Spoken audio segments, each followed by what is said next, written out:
اے لال حویلی والا ٹلی جڑا ہے نا، یہ کہنا ہے پیسہ لیا، میں کہا پتر پیسہ نہیں لیا، تو ساڑے خلاف کیوں بول رہا؟ پتہ ہی تینوں پتہ ہے جب دین آئے گا تے لال حویلی دے کالے کرتوت بھی پھر سامنے آ گئے۔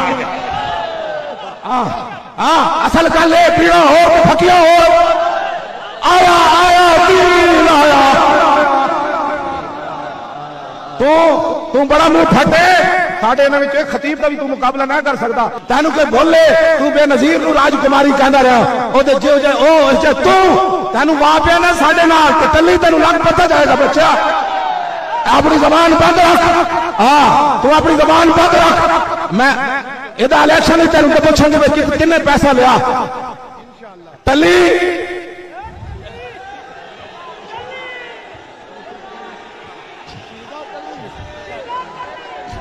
شرم کر کوئی حیا کر، یہ چمکتے ہوئے چہرے، یہ چیف جسٹس کہتا ہے کہ جی میں نے انسانیت کے حقوق کی پاسداری جو ہے نا وہ عاصمہ جہانگیر سے سیکھی ہے۔ میں نے قبلہ اتنی بڑی کرسی پر بیٹھ کر اتنا بڑا جھوٹ بولتے ہو، اقلیت تم انسانیت کی ایک گستاخ عورت سے تم نے سیکھے جو ساری زندگی حضور کے گستاخوں کی حمایت کرتی رہی ہے، جس نے مسلمان بچیوں کو آوارہ بنایا ہے، اس سے تم نے انسانی حقوق سیکھے ہیں۔ انسانی حقوق تو کائنات میں امام الانبیاء بتا گئے کہ انسان کے حقوق کیا ہوتے ہیں۔ تم نے انسانی حقوق اس عورت گستاخ عورت سے سیکھے ہیں جو ساری زندگی حضور کے گستاخوں کی وکالت کرتی رہی، اور جس نے 6 گستاخ نواز شریف سے اس کی بیوی کے ساتھ سہیلی بن کر اس نے چھڑائے ہیں۔ آپ کس منہ سے قیامت والے دن حضور کے سامنے پیش ہوں گے؟ آپ اس گستاخ عورت کو کیا بنانا چاہتے ہیں؟ ہمیں بتائیں، اس گستاخ عورت کو کیا بنانا چاہتے ہیں؟ عورتیں وہ تھیں، ان سے آپ نے انسانی حقوق نہیں سیکھے کہ ام عامر کے 4 رشتے چلے گئے میدان احد میں، باپ بھی شہید ہو گیا، بیٹا بھی شہید ہو گیا، شوہر بھی، بھائی بھی۔ جب حضور سامنے آئے تو حضور کا دامن پکڑ کر کہا حضور آپ جو موجود ہے کل مصیبت بعدک جلل۔ آپ نے اس عورت سے کچھ نہیں سیکھا، اتنی بڑی کرسیوں پر بیٹھے ہو، پاکستان کا مال کھاتے ہو اور مڑ کے گستاخوں کی حمایت کرتے ہو۔ ایک گستاخ عورت کے بارے میں تم گن گاتے ہو، اور حضور کی عزت کا مسئلہ ہے تو تمہیں اپنی کرسیاں بھی بھول جاتی ہیں، تمہیں اپنے عہدے بھی بھول جاتے ہیں، تم گستاخوں کی وکالت کرنا شروع کر دیتے ہو۔ اور جب ایک گستاخ مر گئی وہ جہنم میں جائے، اس کی وکالت کر کے کیا بتانا چاہتے ہو کہ جو پاکستان میں گستاخوں کا حامی ہو ہم بھی اس کے حامی ہیں؟ تو پھر سن لو، اگر تم گستاخوں کے حامی ہو تو ہم بھی محمد عربی کے غلام ہیں۔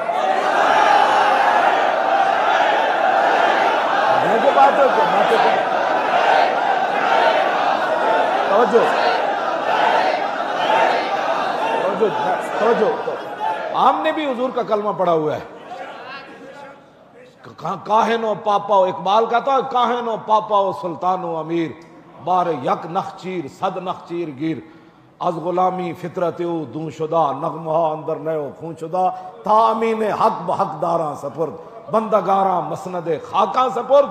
اقبال، تم انسان کی حقوق کی بات کرتے ہو، اقبال کہتا ہے ایک انسان تھا لاکھوں اس کے شکاری تھے، جناب کوئی بڑے عہدے والا تھا، کسی نے انہوں نے کہا غلاموں کی فطرت مار دی تھی لوگوں نے۔